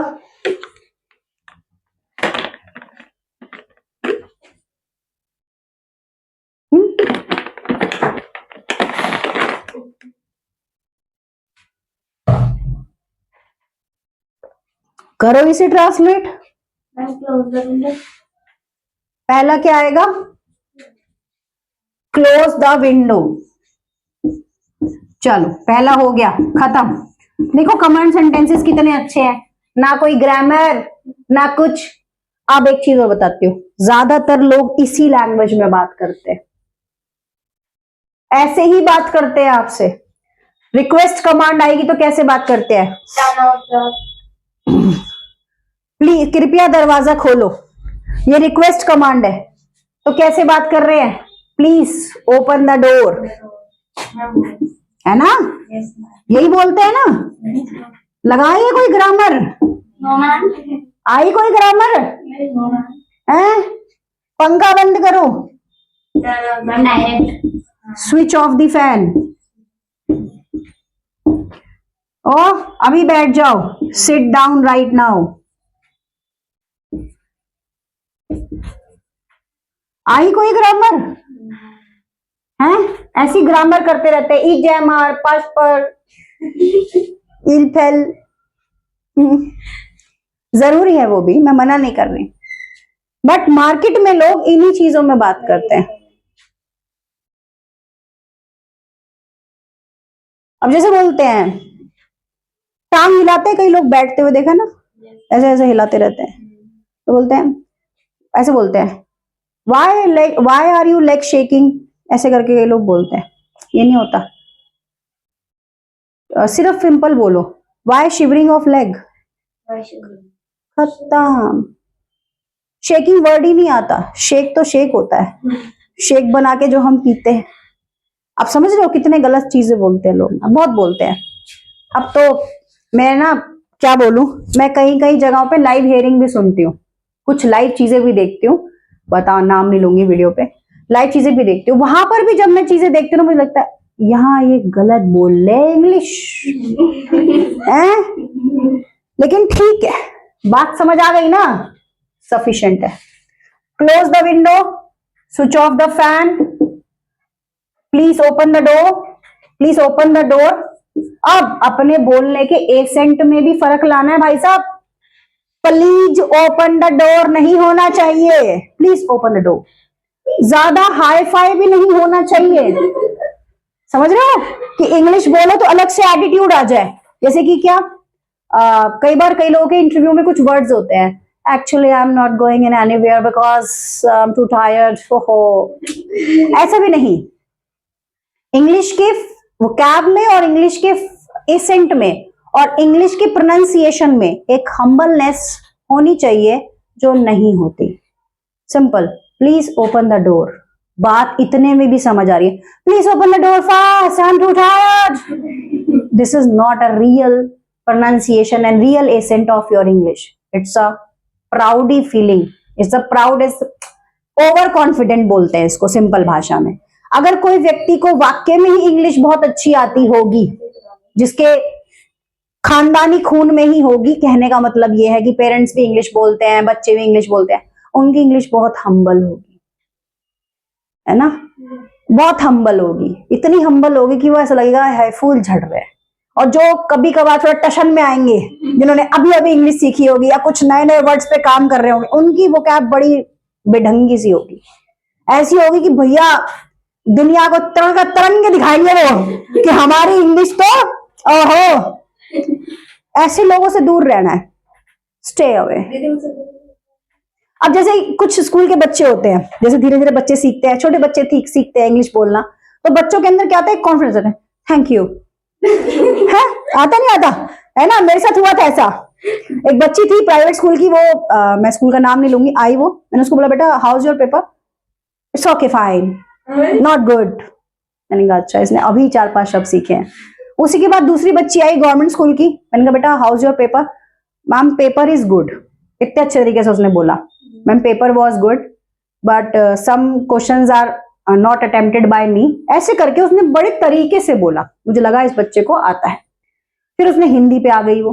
ठीक है, आप अगर कोई लैंग्वेज सीख रहे हो, आप स्पेनिश सीख रहे हो, आप फ्रेंच सीख रहे हो, आप जर्मन सीख रहे हो, बट आपके जो एसेंट होता है ना, उस पे भी काम करने की बहुत ज्यादा जरूरत होती है, जो नहीं करते लोग। शिवलरी इतना इजी वर्ड है, इतने प्यार से बोलते हैं लोग। किसी नए वर्ड बंदे को बोलो, मैं कह रही हूँ स्पेलिंग नहीं लिखनी आएगी उसे, सर जैसे मैंने अभी तुम लोगों को बताया है ना, चिवनिज्म, शिवलरी, वो SH से शुरू करेगा, शर्त लगा लेना। और छोड़ो, तुम जाके ना आज अपने घर में अपने दोस्तों में किसी से बोलना कि सिगरेट की स्पेलिंग लिख दे, वो सिगरेट ढंग से प्रोनाउंसिएशन भी कर जाए तो बहुत बड़ी बात है। सिगरेट बोलते हैं लोग, सिगरेट नहीं है, सिगरेट है, जी साइलेंट है भैया। मैं तो सीधा बोलती बीड़ी पी रहे। बीड़ी, बीड़ी अलग है, सिगरेट अलग है ना। आप कुछ भी हो तो ये बोल सकते हो। बहुत सारे ऐसे साइकोलॉजी में बंदे घूम जाते हैं, साइकोलॉजी को S से शुरू करते हैं, बल्कि PSY होता है नहीं है सारे वर्ड्स, तो बहुत सारी चीजें हैं। टेक्नोलॉजी बोलते हैं, टेक्नोलॉजी कोई वर्ड नहीं होता, टेक्नोलॉजी होता है भैया, टेक्नोलॉजी। अब मैं बताती हूँ ऐसा क्यों बोलते हैं। सबसे पहले अगर आपको वर्ड को बनाना है, आपकी स्पेलिंग में मिस्टेक होती है, तो आपको उस अक्षर को तोड़ना ही पड़ेगा, आप कुछ नहीं कर सकते। एग्जाम्पल, अगर मैं किसी बच्चे को यहां पर टेक्नोलॉजी लिखना सिखा रही हूं, तो मुझे उसको बताना पड़ेगा कि बेटा इसके अंदर ये साउंड्स आती हैं, है ना। अगर मैं उसको ये बताऊंगी ही नहीं कि इसके अंदर ये साउंड्स आती हैं, तो वो स्पेलिंग कभी बना ही नहीं पाएगा। फर्स्ट स्पेलिंग होता है, फिर साउंड्स होती हैं। जैसे मैं किसी बच्चे को लिखना सिखा रही हूं, BAT बैट, है ना। अब ये बैट क्या है, चमगादड़ भी होता है, और ये बैट बैट भी होता है, वो बाद की बात है। लेकिन बैट, कल तो मैं उसको बताऊंगी ना बेटा एट, इस बा को तोड़ के साथ में मैं उसे एट लेके जाऊंगी, तभी तो वो लिखेगा बैट। अगर मैं बोलूं बेटा बैट, वो लिख नहीं पाएगा। क्या लिखूं, क्या ए है, क्या टी है, क्या बी है। तो इसलिए हम स्पेलिंग को सही करने के लिए शब्दों को तोड़ते हैं। अगर मैं उस बच्चे को सीधा बोलूंगी टेक्नोलॉजी, वो घूम जाएगा।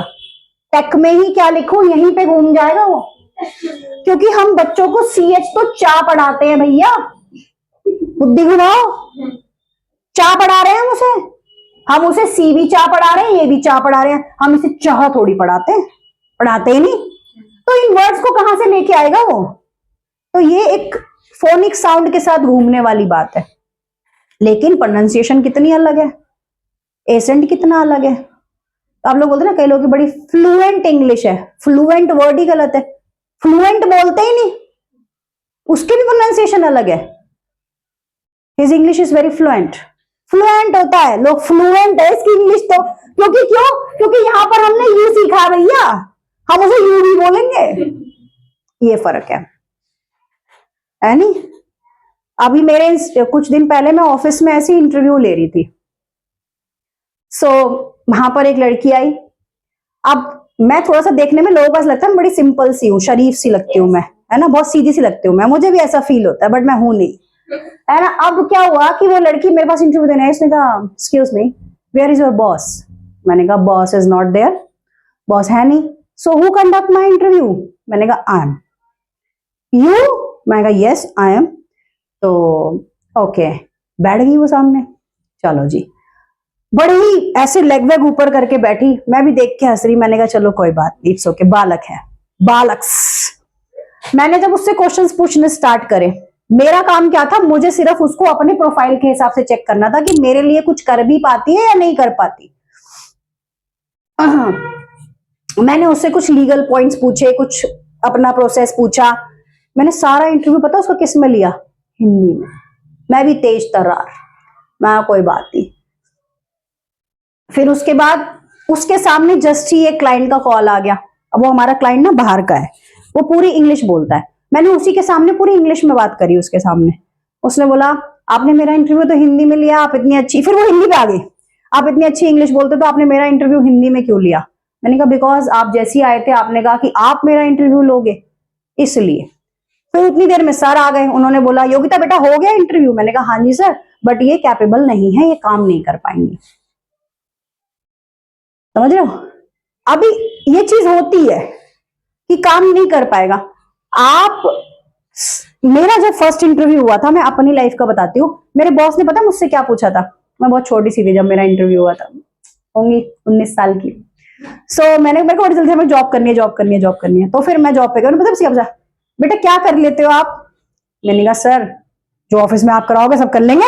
ऐसे छोटे बच्चे क्या ऐसे बोलते, जॉब कराओगे कर लेंगे, ठीक है बेटा कल से आ जाना। बस इतनी बात हुई थी मेरे इंटरव्यू में। मैंने आज तक लाइफ में इंटरव्यू नहीं दिए, ज्यादा कभी नहीं दिए। मेरी एक जॉब मेरी लगी थी 2008 में, नहीं 2007 में। उसके बाद एक जॉब मेरी थी 2008 में, और उसके बाद मेरी 2011 में एक जॉब थी। उसके बाद 2014 मेरा लास्ट जॉब था। उसके बाद मैंने कभी जॉब नहीं करी। मैं कहा जॉब नहीं करनी भाई, अपना करेंगे भाई बिजनेस। 2014 तक मेरी लास्ट जॉब थी, मैंने जॉब नहीं करी। उसके बाद मैंने कहा जो होगा देखी जाएगी। फिर आपने क्या किया? बेटा इससे पहले मेरा एक एग्जाम निकला था, बताऊंगी नहीं कौन सा था, बट वो गवर्नमेंट जॉब का ही एग्जाम था जो मैंने छोड़ दिया था। मुझे क्योंकि उसके बीच में मेरी एक बहुत अच्छी जर्नी स्टार्ट हो गई थी, जो आप लोगों को पता ही है, जो भी हूं मैं, वकालत की जर्नी। तो मैंने कहा था यार ये अब अगर ये जॉब ले ली ना तो फिर ये बेकार हो जाएगा मामला। तो फिर मन हट गया था। बहुत गालियां पड़ी थी इसके लिए, मैंने काफी टाइम दिया था, short hand typing, general knowledge पता नहीं क्या क्या किताबें पढ़ के, बट नहीं कोई बात नहीं, बट ये गालियां आज भी याद आती हैं, बट ये चीज अच्छी थी। तो यही चीज होती है कि आदमी अपने हिसाब से चलता रहे, करता रहे। इसलिए इंग्लिश की क्लास का हम क्लास पे वापस आते हैं। हमारा मेन पर्पस यही है कि हम भाषा को भी सुधारेंगे।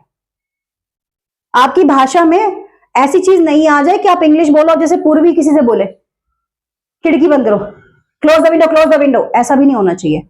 हम्बलनेस भी आनी चाहिए साथ के साथ, है ना। मैं कभी किसी से गलत नहीं बोलती, ये मेरा फंडा है। मुझे लगता है सामने वाला भय भय भय कर रहा है, थोड़ी देर करने दो। और उसके साथ में भय भय भय क्यों नहीं करती, उसका भी रीजन है मेरे पास, क्योंकि भाई मेरे पास टाइम प्रीशियस है। अपना टाइम इंपॉर्टेंट बनाओ जितना बना सकते हो। बच्चे हो, खेल रहे हो तो खेलो, पढ़ रहे हो तो पढ़ो, किसी के साथ लड़ाई कर रहे हो तो लड़ाई करो, सबको मिक्स मत करो। हर एक लाइफ को अलग रखना सीखो। किसी से प्यार करते हो तो फिर उससे प्यार करो, साथ निभाओ। किसी को धोखा दे रहे हो तो पूरा दो, तो छोड़ना नहीं है ना। हर काम बिल्कुल एक्यूरेसी के साथ होना चाहिए। ये मिक्स एनर्जी अच्छी नहीं होती, ब्रेड क्रम्पिंग अच्छी नहीं है। जो करना है पूरा करना है, सिंपल। बात करनी है तो करनी है, नहीं करनी तो ठूठे घूमे जा, फिर नहीं करनी बात। सिंपल बात, बीच में नहीं छोड़ना है कि कभी आ गए कभी चले गए, फिर कभी आ गए कभी चले गए। वी आर पढ़े लिखे लोग, बुद्धिमान पर्सनालिटी, तो हम लोग ऐसी हरकतें नहीं कर सकते, है ना। तो ये चीज अपनी लाइफ में जरूर अटेम्प्ट करनी है, मतलब पूरी करनी है कि डिसीजन ओरिएंटेड बनना है। लोग जनरली कहते हैं लड़कियों की क्या जुबान होती है, मैं कहती हूँ आज के टाइम में लड़कियों की ही जुबान है। लड़कियों ने अगर एक बार डिसीजन ले लिया कि तू कौन है, तो फिर तू कौन ही होता है, फिर तू किसी लिस्ट में नहीं आता भाई उनकी, या बहन। सही बात नहीं है, इसलिए सुधर जा वरना निकल जा। दो चीजें हो सकती है। जब तक इंतजार में है तब तक इंतजार करेंगे। जिस दिन इंतजार यहां से खत्म हो गया, यहां से तो कभी खत्म नहीं होता, यहां से खत्म हो गया ना, समझ ले खत्म। फिर ये हावी ना होता किसी पे भी। ये बात हकीकत है। लोग कहते हैं, इसलिए कहते हैं मैम दिल के लिए दिमाग की सुननी चाहिए। इसके लिए भी एक आंसर है। जब इंसान परिवार के बारे में सोचता है तो वहां पे उसे हमेशा दिल से सोचना चाहिए। हाँ, तुम मुझे क्यों दे रही हो? और जब इंसान प्रोफेशन के बारे में बात करता है तो वहां पे उसे दिमाग से सोचना चाहिए। आप किसी से, अब जैसे मैं हूं, मैं किसी से प्यार करती हूं तो मैं उसके साथ प्रोफेशनलिज्म नहीं अपना सकती, क्योंकि उसके साथ मेरा एक क्या बोलते हैं इमोशंस आ जाएगा उस पर्सन के साथ। वहां पे मैं उस पर्सन के साथ उस तरीके से काम ही नहीं कर पाऊंगी। लेकिन जहां पर मेरा प्रोफेशनलिज्म है वहां पे फिर मैं प्रोफेशनल हूं। वहां पे मुझसे कोई ऐसी उम्मीद भी नहीं कर सकता कि मैं उससे ये पूछ लूंगी आपको फीवर है। अगर मैं उससे ये सब, जब मैं उस बंदे के साथ, अगर मैं उस पर्सन के साथ, अगर मैं इमोशंस के साथ बात करूं तो उस टाइम मैं उससे इमोशंस की बात करूंगी, उसके घर के बारे में जानूंगी, उसके बारे में जानूंगी, उसके नेचर के बारे में जानूंगी। लेकिन जब मैं उससे काम के पर्पज से जुड़ रही हूं तो उस टाइम पे सिर्फ मैं काम ही देखूंगी। फिर मैं उससे ये नहीं कहूंगी भाई मेरे कमर में दर्द हो रहा है। समझ रहे हो। तो ये चीजें आपके अंदर धीरे धीरे बिल्डअप होती हैं, बहुत कुछ सिखा के जाती है, बहुत कुछ लेके जाती है।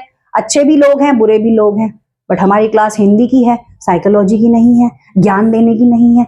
लेकिन हम पढ़ेंगे कैसे, एग्जाम्पल के साथ ही पढ़ेंगे। तो आज की क्लास में लग रहा है अच्छी लगी होगी, है ना भाई। तो अब जो क्लास में अगर कोई फिर भी कोई चीज समझ ना आई हो तो रिकॉर्डेड क्लास अपलोड हो जाएगी, देख लेना, आज का सारा समझ भी आ जाएगा अच्छे से। टाइम क्या हुआ? अभी तो बेटा 7:20 होने वाले हैं, ठीक है। तो मजा तो आया होगा, है ना। Yes, चलो।